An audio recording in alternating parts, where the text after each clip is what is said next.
seja muito bem-vindo. Esse é o nosso boletim legislativo com os destaques aqui da Câmara e da nossa cidade. Hoje você vai conhecer sobre a cultura de abelhas nativas aqui em São José.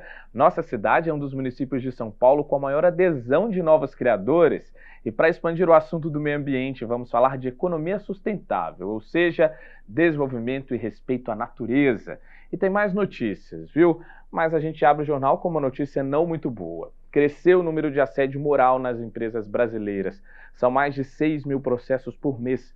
Segundo especialistas, esse total ainda pode estar subnotificado, já que muitas pessoas não conseguem identificar que estão sofrendo algum tipo de abuso.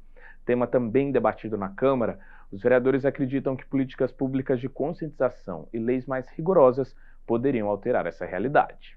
O silêncio muitas vezes esconde um problema sério. Insistência impertinente, perseguição constante, intimidação e comentários ofensivos se tornaram práticas mais comuns no ambiente de trabalho.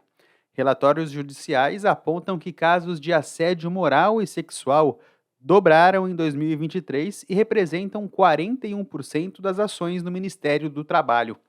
Segundo essa psicóloga organizacional, problemas assim começam pequenos e tomam proporções cada vez maiores. No dia a dia, nós podemos pegar, por exemplo, apelidos. Muitas vezes as pessoas apelidam outras pessoas e as pessoas se sentem diminuídas, se sentem humilhadas, envergonhadas por aquele apelido. Isso é muito recorrente, mas isso acaba sendo um assédio. O assédio é um bullying também. Nós temos uma cultura de proximidade, então os latinos gostam de se abraçar, de se beijar, mas muitas vezes nós não reconhecemos esse limite. Então, cuidado com a sua postura. O que é aceitável? O que você acha que é tranquilo fazer na frente de outras pessoas e que não fosse julgado? Outro dado preocupante da pesquisa: 52% dos trabalhadores já vivenciaram assédio. Desses, a maior parte não denunciam, principalmente devido ao medo de perder o emprego. Lembrando que o assédio, tanto moral quanto o assédio sexual, ele não é só hierarquizado. Muitas vezes as pessoas pensam no assédio como uma postura de um gestor para com um subordinado. Mas o assédio, tanto moral quanto sexual, ele também pode ocorrer entre pares. E isso precisa ficar bem claro para que as pessoas tenham consciência dessas características. Entre os setores com maior número de casos estão comércio e serviços, tecnologia da informação e saúde. O assédio também tem impacto para as empresas. Segundo estimativa da Organização Mundial da Saúde, a economia global perde cerca de US$ 1 trilhão todos os anos. Isso devido aos dias de trabalho perdidos por colaboradores que tiveram algum desequilíbrio mental por consequência de bullying ou assédio. O combate ao assédio é uma responsabilidade corporativa. A Lei 14.457/22 promove a inserção e proteção de mulheres no trabalho e garante a elas proteção contra casos de assédio. Esse advogado especialista em direito do trabalho explica que a partir de uma notificação, a empresa também passa a ser parte envolvida. Quando ela não observa isso, ela se torna omissa, tornando a responsabilidade para si. Então, quando até mesmo um companheiro de trabalho ofende, agride de alguma certa maneira aquele trabalhador, a empresa se torna responsável por esse assédio moral. Ainda de acordo com o advogado, casos de assédio devem ser informados imediatamente ao Departamento de Recursos Humanos ou de competência semelhante. Mas nos casos em que a vítima tem medo de represálias, como demissão, por exemplo, é preciso tomar outras medidas. O trabalhador ele tem que comunicar o RH da empresa, comunicar ao seu superior. Caso não consiga, não tenha um retorno positivo, buscar o sindicato da categoria, fazer uma reclamação por escrito. Caso ainda não tenha um retorno positivo, procurar um advogado especialista em direito do trabalho para acionar a justiça para que possa ser compensado os seus direitos. Uma cartilha do Ministério Público do Trabalho reforça a existência de normas que sustentam a ilegalidade dessas condutas. O tema é acompanhado de perto pela Câmara. A vereadora Dulce Rita já desenvolveu projetos na área e é autora de uma lei que prevê punição para agentes públicos da administração municipal que praticarem assédio moral. Principalmente em órgão público tem muito esse assédio, principalmente por ser um ambiente de trabalho que muitas vezes o papel do funcionário é atrelado ao a opinião política dele. Então sempre tem muito assédio para essas pessoas que pensam diferente, como se pensar diferente fosse crime. Então eu acho que isso aí dá muito dano. Eu mesmo já sofri assédio sou funcionária pública, já sofri assédio, já fui transferida, já aconteceu muita coisa na minha vida profissional. A participação do poder público no debate é fundamental, principalmente porque as consequências do assédio moral são amplas e, em muitos casos, prejudicam a vida pessoal da vítima. Eu acho que isso causa muito dano para a vida do funcionário, dificilmente ele tem algum acesso, consegue fazer uma carreira mais exitosa, ele tem muito desgaste emocional, o desrespeito é muito grande e isso aí tem que ser evitado de qualquer jeito. E a gente continua no universo do trabalho, mas para falar das vagas de emprego disponíveis aqui em São José. Está na hora da nossa agenda de serviços, então se você está na luta por uma recolocação, acompanha comigo as oportunidades.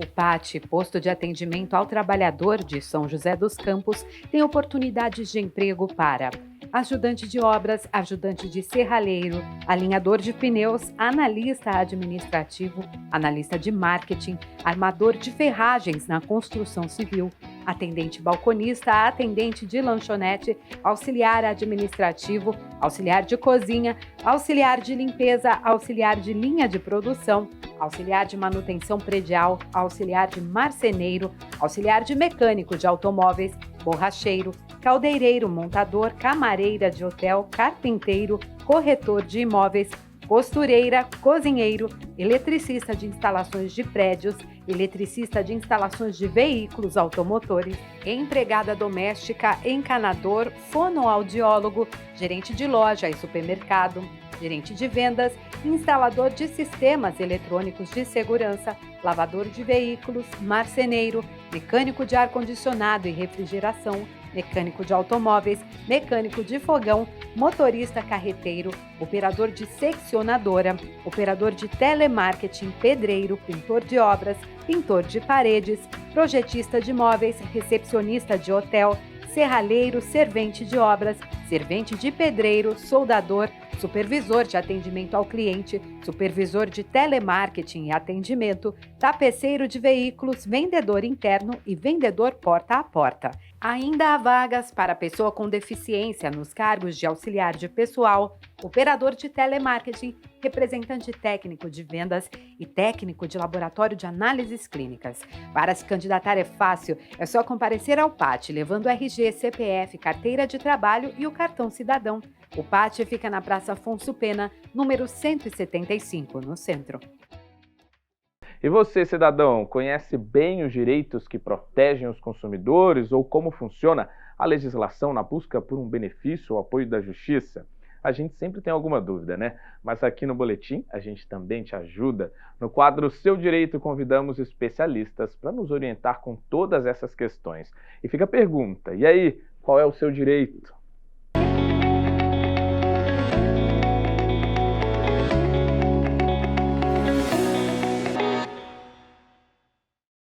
Oi, está no ar o Seu Direito. Aqui o nosso objetivo é te ajudar a ficar por dentro de regras importantes do Código de Defesa do Consumidor.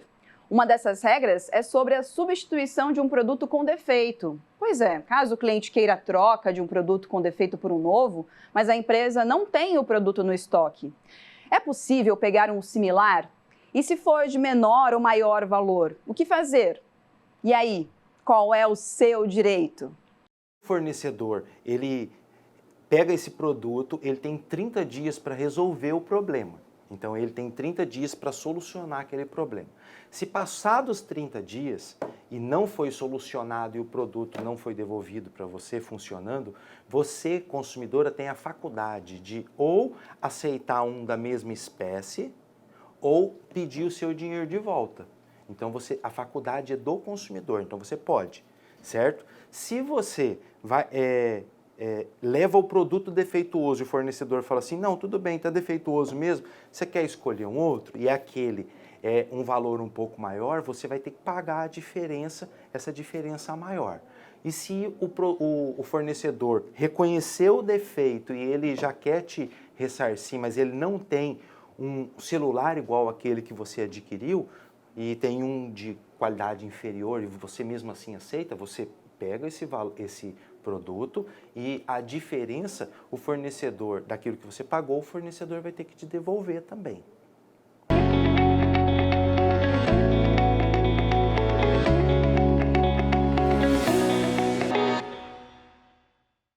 E sabia que São José dos Campos está entre as cidades do estado com o maior número de adesões de criadores de abelhas nativas sem ferrão?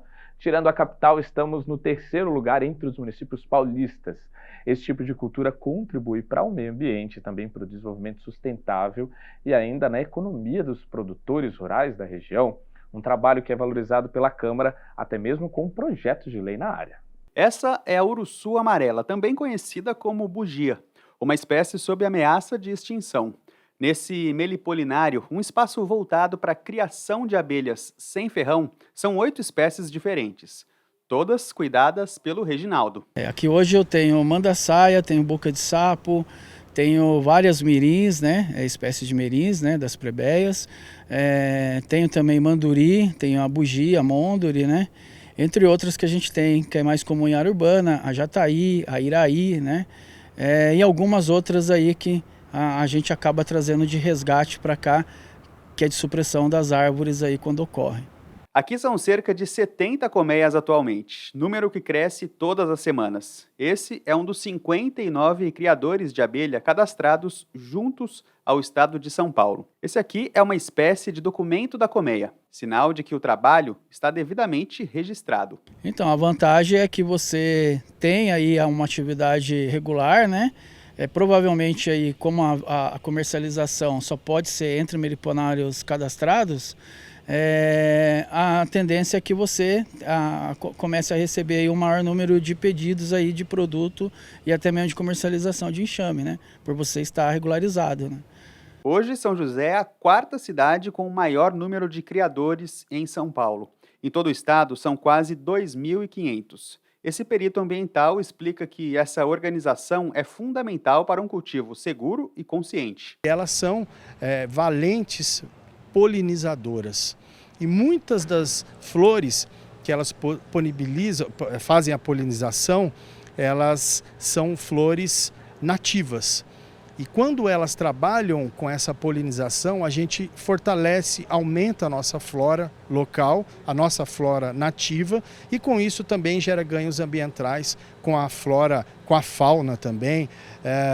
Se eu tenho um aumento da flora, eu tenho as APPs com um reflorestamento nativo muito maior, com isso eu tenho mais produção de água. Então é toda uma cadeia sistêmica ambiental que ocorre a partir do trabalho dessas abelhas sem ferrão. Para os interessados em iniciar a criação, o cadastro deve ser feito já no início das atividades. A autorização para o funcionamento tem validade de 120 meses para os casos em que envolvem a criação de espécies nativas para o estado.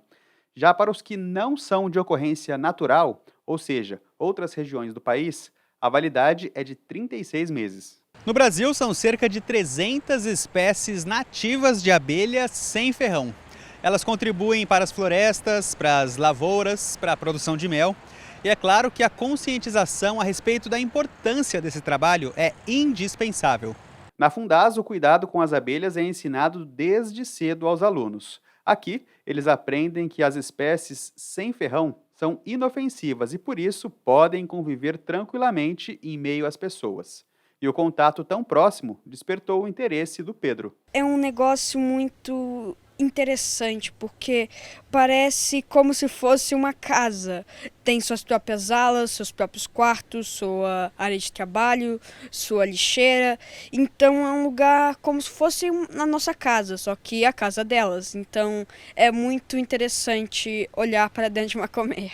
E toda a admiração deixou o Pedro mais consciente. Depois de tantas aulas por aqui, ele entende que o cuidado com as abelhas é sinônimo de cuidado com a biodiversidade. Sem ela, nós não teríamos comida, nós não teríamos frutos como maçã, banana, laranja, etc. Frutos que nós comemos quase todos os dias. Então, eu acredito que a preservação delas seja uma coisa muito boa. E, além disso, pessoas conseguem ter renda e trabalho por causa do mel delas. Na Câmara, a importância das abelhas para a dinâmica ambiental é tema até mesmo de projetos. Uma proposta em tramitação da vereadora Amélia Naomi quer garantir a proteção de abelhas silvestres nativas que estejam em risco ou instaladas em locais impróprios, como redes elétricas e edificações com risco de desabamento. Para a parlamentar, o cuidado é essencial para a biodiversidade. Hoje a ONU aponta como fundamental, né, para ter comida na mesa, né, salvar as abelhas para que a gente tenha a polinização, né, dos grãos, né, e os grãos eles se dão muito nesse papel que as abelhas cumprem. Então esse projeto, se ele for aprovado, e espero que ele seja, ele tem esse papel de alertar, como faz hoje, não só pela ONU, mas a crise climática que nós estamos vivendo, ela é bastante grave e é por conta disso que o projeto precisa ser votado. Para os vereadores, a educação ambiental também é vital para mostrar que as espécies sem ferrão são inofensivas. E a gente aproveita o gancho da produção de mel a partir da cultura de abelhas nativas para falar sobre o termo economia sustentável. Já ouviu falar? Esse conceito tem ganhado força nos últimos anos e até mesmo é uma meta, viu, do governo federal. Considerada a economia verde, a ideia de unir inovação e empreendedorismo de maneira sustentável é mostrar que é possível manter um equilíbrio entre consumo, desenvolvimento e respeito ao meio ambiente. De tijolo em tijolo, o Felipe tem construído uma empresa com foco na sustentabilidade. No ano passado, o arquiteto abriu uma fábrica de tijolo ecológico, que utiliza na composição materiais que provocam menos impacto ao meio ambiente. O tijolo, ele é uma composição de 7 partes de terra para uma de cimento, em que a gente faz uma mistura ali e o cimento ele reage junto com a areia e na prensa a própria cura do cimento já faz o tijolo endurecer e ter a resistência que ele precisa, né? Não passa pelo processo de queima como são os tijolos convencionais. A construção com esse tipo de matéria-prima também tende a ser 30% mais barata, além de permitir a redução de entulho. Você não precisa rebocar o tijolo, você pode só passar um impermeabilizante, você não precisa fazer aquela quebradeira que gera entulho, de passar conduíte, passar a parte de hidráulica, você passa tudo por dentro dos furos dele mesmo. A parte de estrutura também, você não precisa usar a madeira para fazer a caixaria de pilar e de viga, você faz no próprio tijolo, dentro do furo, você passa um vergalhão e enche de concreto, então ele já fica pilaretes distribuídos pela construção, então tudo isso acaba reduzindo a utilização dos materiais. A empresa do Felipe faz parte da cadeia produtiva da economia sustentável, que busca soluções que aliam desenvolvimento e práticas que respeitam os recursos naturais e humanos. Na parte social, como que nós temos uma questão de diversidade e inclusão dentro da empresa, o apoio à proteção à saúde mental, o apoio à comunidade no entorno da empresa. Na parte ambiental, como que a empresa está utilizando os recursos, né? Como que ela está utilizando a energia, como ela está utilizando a água, como ela está fazendo o descarte dos resíduos, né? A economia circular dentro desse processo. E nós temos ainda a questão do crédito de carbono. E na parte de governança, a empresa olha diversos aspectos que diz respeito a como ela está gerindo o negócio, como é a transparência da empresa. Mara é consultora de estilo e há 10 anos entendeu o quanto o processo produtivo da indústria têxtil favorece o desgaste ambiental. A cadeia produtiva da indústria da moda ela é muito longa. Então, você tem assim, uma exaustão dos recursos naturais na cadeia produtiva da moda e uma contaminação, uma poluição muito grande.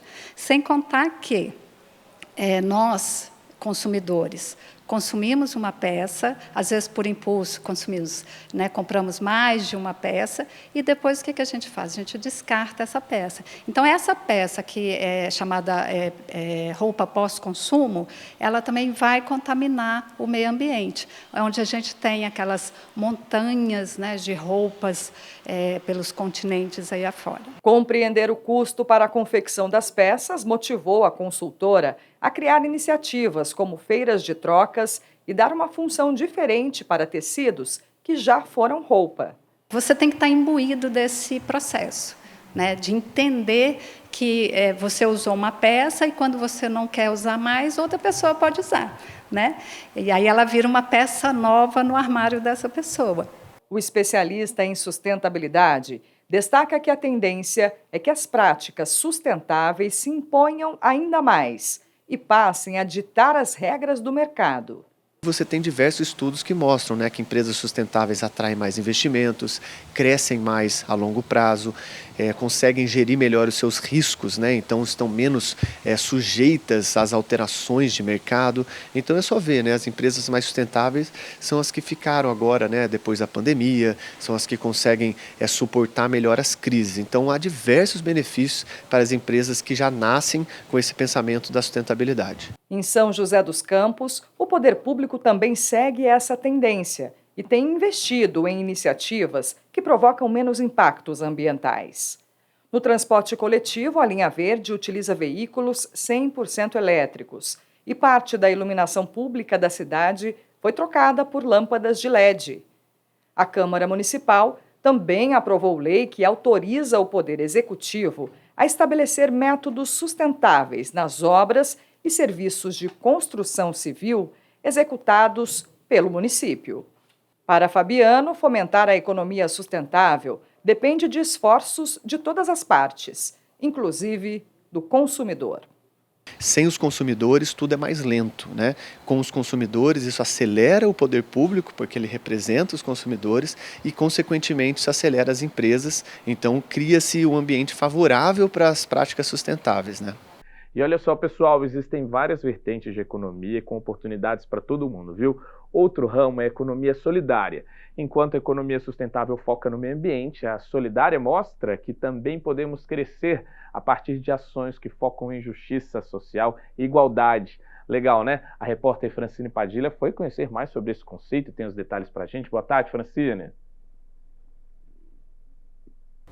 Oi, Lucas, boa tarde para você, boa tarde a todos. Pois é, a gente hoje escuta mais falar sobre economia solidária, apesar de já ficar sabendo aqui com o especialista que a gente vai ouvir que é um termo ou é um conceito que já existe há aproximadamente 2 décadas aqui no Brasil, mas ainda a gente não sabe muito bem, a gente escuta falar, não sabe muito bem o que é, né, essa economia solidária. Então, a gente convidou o professor Edson Querido, que é economista, para conversar com a gente, explicar melhor esse conceito, né, professor? Boa tarde. Então, afinal de contas, o que é a economia solidária? Então, a economia solidária é um modo de produção, de comercialização, de distribuição e de consumo, né, que tem como ponto principal a valorização do ser humano como protagonista nesse processo produtivo e não a valorização do capital como no modelo capitalista tradicional. Em síntese, a economia solidária é isso, né, é dar importância ao ser humano no processo produtivo. E isso nos traz um conceito muito importante, que é a igualdade, né? De você ter a igualdade na distribuição da renda, ter igualdade, né? Na colaboração, na cooperação, na solidariedade, que são, sim, princípios fundamentais da economia solidária hoje. A gente pode dizer que existe uma tendência de empresas nascerem hoje a partir desse novo modelo? Sim, veja bem. Como conceito, né, a economia solidária ela surge no final da década de 90 na França, né, nos trabalhos de Lavie, que publicou assim, uma série de princípios, uma série de diretrizes e pilares da economia solidária. Mas nós no Brasil adotamos desde a década de 80. Então nós temos 2 situações. Aqueles empreendimentos que já nascem né, solidário, com o conceito de solidariedade embutido. Então, são pequenas empresas que entram no sistema produtivo e no sistema produtivo vão, evidentemente, trabalhar esse conceito da solidariedade. E aquelas empresas que, dadas as circunstâncias, esse é um movimento que está crescendo não só no Brasil como no mundo, que podem se adaptar, né, a essa nova abordagem da economia solidária, fazendo ajustes, por exemplo, na melhor equalização societária entre os sócios, a melhor distribuição e, fundamentalmente, com participação do trabalhador nesse processo dos rendimentos da atividade econômica produtiva. Agora, professor, como consumidor, ele pode contribuir para o crescimento dessa economia solidária? Isso é muito importante, né? É o consumo solidário. A gente ter consciência de consumir aqueles produtos, oriundo, então, da abordagem solidária, com um consumo mais ético, um consumo mais necessário, principalmente com a preocupação, né, de conservação da natureza. Porque em economia solidária nós estudamos muito, né, a influência do ser humano sobre a natureza, né?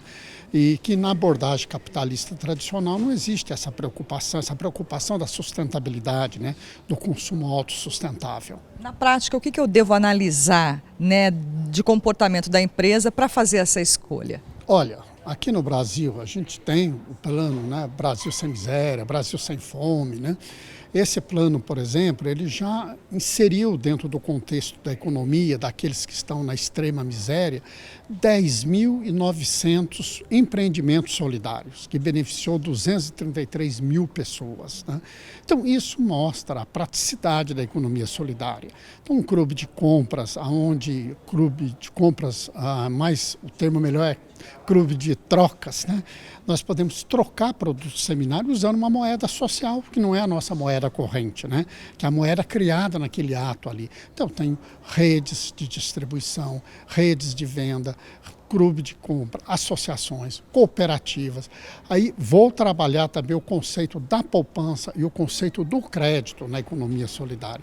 Então isso muda totalmente a nossa ótica, a nossa abordagem de como a gente vê os empreendimentos e as empresas na economia contemporânea. Um maior número de empresas solidárias, para a gente encerrar aqui, professor, significa uma melhora da economia do país? Significa uma maior inclusão social verdadeira, uma distribuição de renda verdadeira.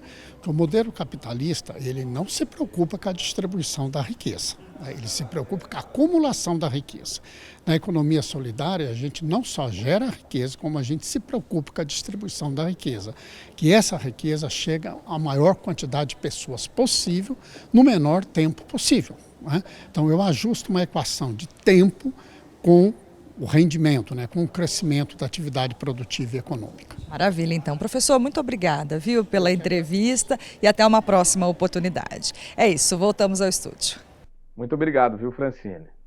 E é isso mesmo, pessoal, exemplos que mostram que podemos fazer um mundo melhor e ainda desenvolver economia. E o que você tem feito, hein? Vale o questionamento. Agora a gente segue para acompanhar a previsão do tempo para hoje e também amanhã. Como será que ficam as temperaturas nesse início de semana, hein? Vamos ver? A semana começa com a segunda-feira nublada. O sol aparece entre muitas nuvens durante a maior parte do dia, podendo acontecer momentos de céu aberto. Há chance de chuva forte no decorrer da tarde. A temperatura máxima prevista para hoje é de 23 graus e a mínima de 21. Amanhã, terça-feira, a máxima sobe para 28 graus e a mínima esperada é de 20. O sol também permanece escondido por nuvens a maior parte do tempo e há uma pequena chance de pancadas de chuva. E é isso, a gente fica por aqui com o boletim desta segunda, mas amanhã, a partir das 2 horas da tarde, a gente tem um novo encontro para te deixar por dentro dos destaques aqui da Câmara. As nossas redes sociais estão aqui na tela, então é só acessar o @tvcâmara_sjc, conhecer toda a nossa programação. Um abraço para você, logo mais tem Hora do Esporte, viu? Então não sai daí, tchau!